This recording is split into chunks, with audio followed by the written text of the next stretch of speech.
We have with us the director, Anthony Ferraro, the Forsaken Mandalorian, and the Drunken Jedi Master. It has been nominated for Best Fan Film, Best Short Film, Best Sci-Fi Film, Best Visual Effects, Makeup, and Best Wardrobe Costume Design. Welcome, Anthony.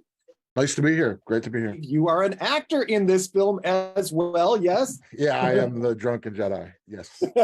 Mandalorians and all these bounty hunters in Star Wars, I think they take the cake on the best characters. Do you have a favorite character? What I really love about the Mandalorians is that it's established in the canon that you can sort of make one your own. Like the Mandalorian in the TV show is Din Djarin, that's that Mandalorian, right? But you're kind of like able to take the aesthetics of the weaponry and sort of the bounty hunter aspect of it, whatever, and create your own character, like a Build-A-Bear. It's like build your own Mandalorian.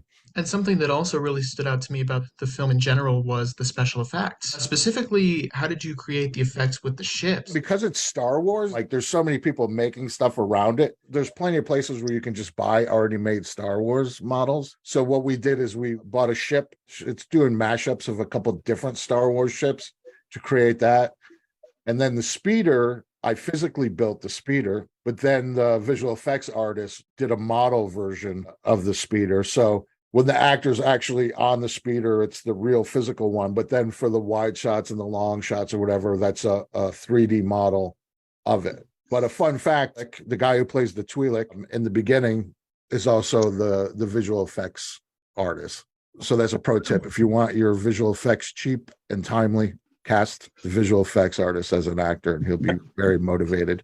I wanted to say that your performance in this film is the thing that really makes this film. Was the point of the film to give you such an opportunity for such a wonderful part? No. It was said it was a COVID like afterthought kind of thing. I have a channel, like a how-to channel on YouTube where I'm always making props and costumes. So when the Mandalorian first came out, it was so exciting. I was making the helmet and the costume. And then it was like, oh, we're in lockdown.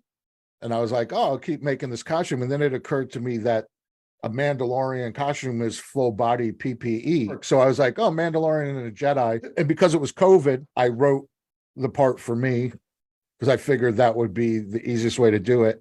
And then because I always try to be honest and truthful with myself, so I was like, well, if I'm going to play the Jedi, like I wasn't going to be a heroic, like, okay, he's a drunken, giving up Jedi. And then that will be believable. You put on the robes and the thing and it's just joyful. It's like fantasy camp. As we were watching the film and then it came to the end credits, we're like, okay, writer, check, editor, check, director, check. You had 8 positions on your film. How did you keep all of those plates spinning, Anthony? Like I've always done it that way. I started in theater, right? So I feel like theater was a good place to learn DIY. And for me, it's just organic, like what you're talking about. It's like I'll write a script and have an idea, and then I'll start calling people and assembling the team. So that's the producing. I'm not somebody that can draw. I'd love to do storyboards, but I can't. So what I'll do is when I start imagining a project, I just start building the costumes.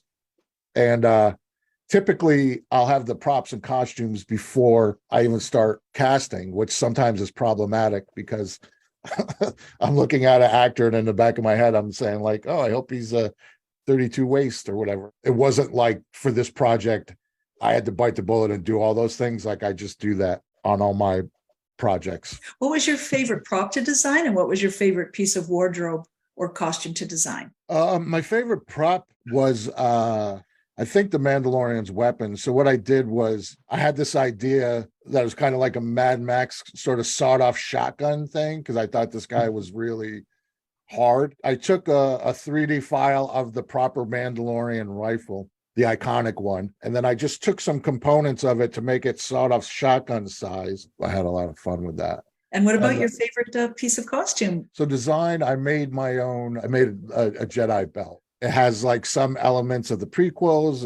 It has like a New Hope vibe to it. So I kind of mashed up sort of all the 3 generations classes of the Star Wars film to make my version of the Jedi belt. You given a beautiful single credit to Felix Solis, Yes. who was one of my actual favorite characters in Ozark when he showed up as Omar Navarro. Yes, He was incredible. Yes. Can you tell us a little bit about your relationship with Felix Solis, please? We went to college together. It's like when you go to college with somebody, right? It's almost like they become like your family. I've known him for years. And then, because he's a working actor, I live in Los Angeles. We went to college together in New York City. Eventually, he ended up back here and we reconnected. So all my film projects are always connected to him. But he was on Broadway, Philip Seymour Hoffman, at a theater company for a long time. The Labyrinth Theater, which he was a member of, just excelled as an actor. So anytime I'm acting on something, I always hit him up, and, he loves it so much. And again, back to earlier, because it's COVID, I could just get him he'll give me like an hour Zoom, and we'll go through the script. I get like third degree of Philip Seymour Hoffman technique, which I'm very grateful for. Wow, that's incredible. Oh, and by the way, Felix Solis, Omar Navarro, for those who don't know, like cartel drug lord, if you go into his home, Star Wars toys, floor to ceiling. What have you learned about yourself through the making of Forsaken Mandalorian and the Drunken Jedi Master?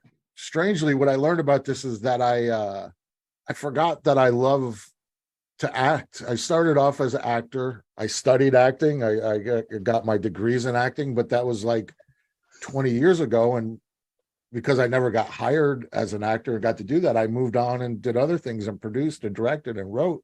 I forgot that I never quit acting. It just didn't work out. And then when I did this, I was like, oh, I need to put myself in more of my things, because I really get a lot of joy out of this.